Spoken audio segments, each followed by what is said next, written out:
The Utah Jazz return home for Game 3 of the Western Conference semifinals versus the Houston Rockets, after sealing home court with an impressive victory in Game 2. Quin Snyder and his staff had 3 days to prepare, study film, and game plan, and it paid immediate dividends in Game 2. The Rockets' defense was punished early for trying to switch in pick-and-roll situations, as Derrick Favors and Rudy Gobert slip picks got to the basket for easy dunks and layups.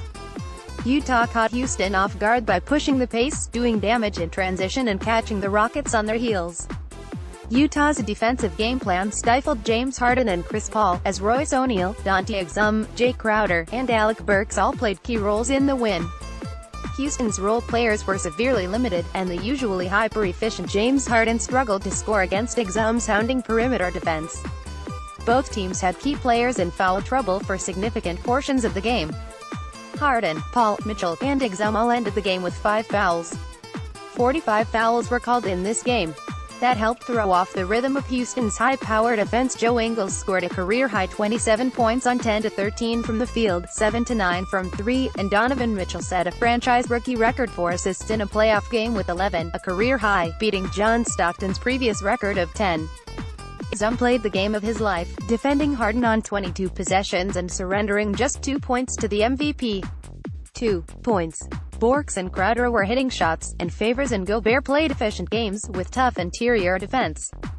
Game info: when, 8:30 MT Friday, May 4, 2018. Where? Vivint Smart Home Arena, Salt Lake City, Utah. TV, ESPN Radio, 1280 AM, 97.5 FM. The Zone. Injuries: Utah Jazz, Thabo Sefolosha, knee, out for season. Ricky Rubio, hamstring, out for 10 days. Houston Rockets, nobody. Must be nice. What to watch for Utah's young, inexperienced guards: outplayed, outperformed, and out-muscled Houston's backcourt. Plus PJ Tucker got punked by Donovan on a loose ball. The future Hall of Famers can't be happy with a Game 2 loss.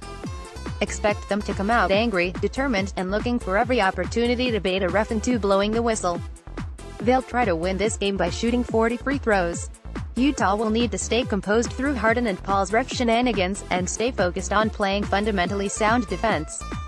The Jazz need to stay disciplined, stay home on shooters, and keep executing Quin Snyder's game plan. If they do that, they'll be in a position to win Game 3. Donovan Mitchell bounced back game. Mitchell shot just 6-21 from the floor, 2-8 from 3, in Game 2, though he did still have a positive impact with 11 assists. Expect him to bounce back by attacking the rim more aggressively, forcing the defense to foul him if they don't want to get YAMMED on.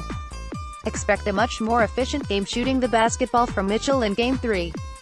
Mitchell watched Kobe's details video twice already, and it was apparent he had already implemented some of the things Kobe pointed out. He made passes that punished the defense for being out of position. He attacked the rim. He got to his spots, even though he missed. He had a huge impact on the game. Expect more improvements from him in Game 3.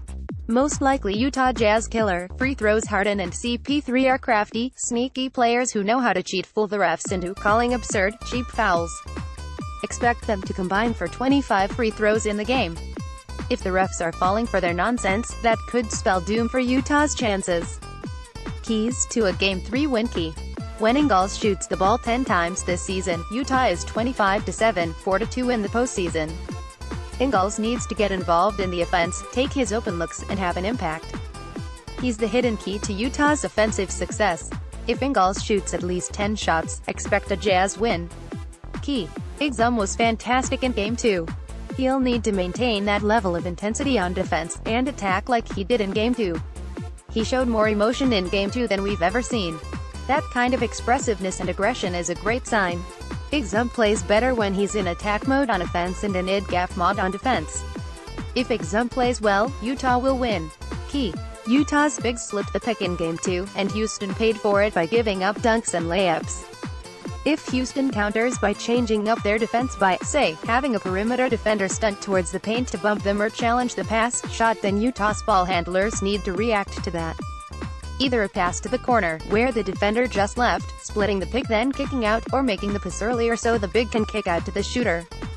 If Utah has these kinds of counters in place, which Quin Snyder definitely will, expect Houston's defense to be exploited yet again. Prediction: Utah wins, 111-108.